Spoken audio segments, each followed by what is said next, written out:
over a decade, the U.S. government, I believe, is admitted to feeding false information to a UFO researcher, Paul Bennewitz.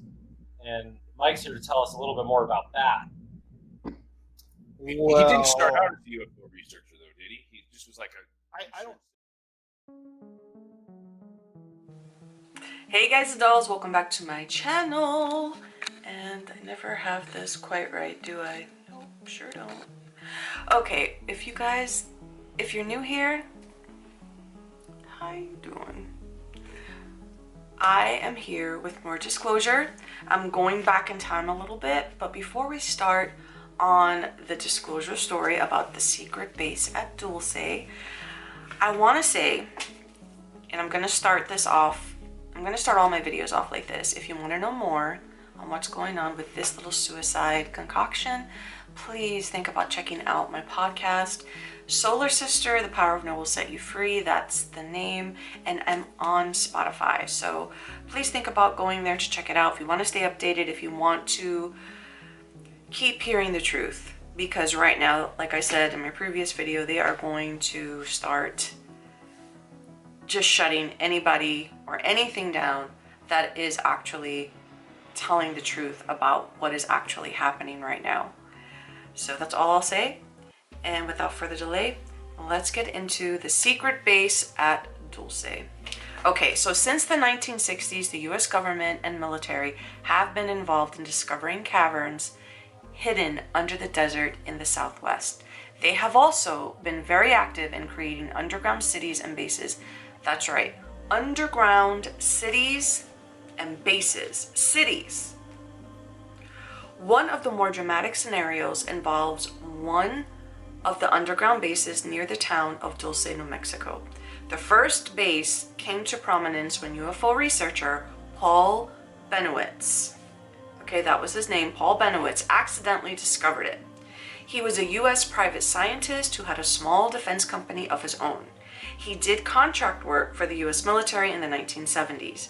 He lived right across the street from Kirtland Air Force Base in the mid to late 1970s. He had very sophisticated instruments in his home, able to detect UFOs. He was able to detect what he believed were UFOs over the base and Manzano, the weapon storage base near there. He detected different types of communications signals that he believed he translated. He also started to see objects over Kirtland doing strange maneuvers at the same time his equipment was picking up unusual and strange noises which appeared to be a coded message. So this guy, back in the 1970s, lived across the street from an Air Force base, and he had his own defense company, so he was able to not only see but pick up signals, communications between the ETs back and forth, and no one knew that he was doing this. No one knew that oh my goodness, what he could have done with that information had he not trusted the powers that be. This is a really, really sad story, but you need to know it in order to understand how the powers that be deal with things. And like I said, it connects to what's happening in the world right now.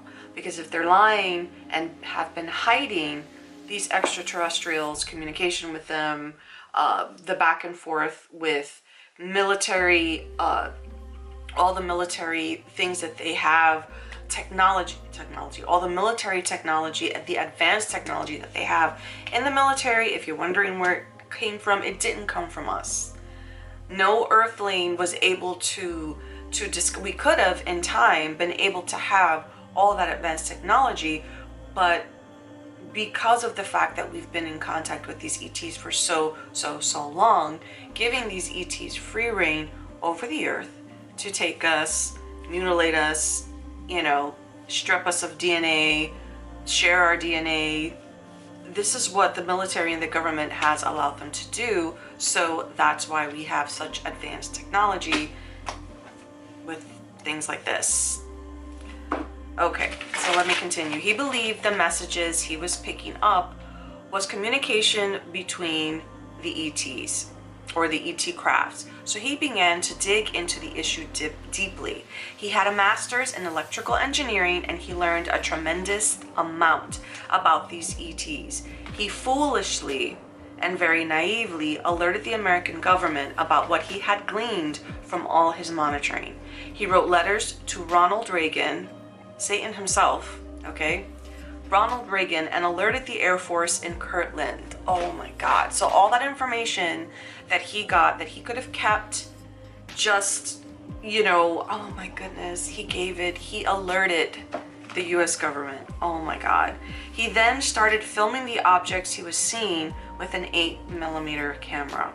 He also said he saw people walking around the areas these ETs would land with flashlights.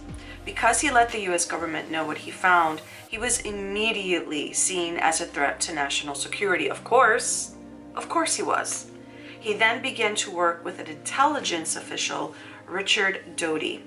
Bennewitz was debriefed by this agent and was given funding to continue doing what he was doing, only so the government could monitor and see exactly what and how he was doing what he was doing. They did not fund him because they needed him. They did not fund him because they wanted to... Basically, he let them know because he thought they didn't know. And they knew all along. They knew everything. They knew even more than he could ever possibly imagine. And they lured him in with funding and fake nonsense about doing work for them. And let me tell you, it doesn't end well at all. So Bennewitz knew he was being watched, but he thought he was on the right path. Eventually, the government took Bennewitz out of the equation by getting the Greys involved. And Bennewitz eventually suffered a massive nervous breakdown, and that's when his involvement came to an end. Bennewitz was able to determine a base existed in the Dulce area.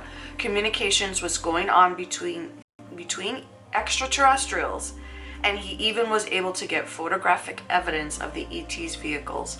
Because he was so deeply involved, he was able to find out that disturbing and vile experiments were being done on human beings within the Dulce base, mostly on abductees. There is documentation which the American government had no later than the 1960s, with plans to create, then build a massive structure underground throughout the United States and globally, and underwater as well. There are illustrations, drawings done by illustrators hired by the government Navy to do this, or by the Navy to do this. Now, I'm gonna end it here because my next video is going to be in continuation of this. And unfortunately, this other person in my next video, also, the situation did not end well for him. These people, Paul Bennewitz, and the person that I will be introducing to you in my next video, both those people were taken out by the government. They knew too much, and how no one is looking into everything that they knew, what happened to Paul Bennewitz, what happened to his technology, what happened to his house, what happened to all of that. That is still, I couldn't find any information on what happened to Paul Bennewitz afterward, all the equipment and property he had, his company. I'm pretty sure if I kept digging, I could find it. But I wanted to let you know this because this is the history of the US government. So why on earth would you believe anything that they have to say or anything that they're forcing you to do? I don't know, things that make you go, am I right? Okay guys, this is the end of my video. I hope you're looking forward to the next one, and take care, have faith, be strong, everything's gonna be fine, and yeah, make good decisions. I'll see you soon.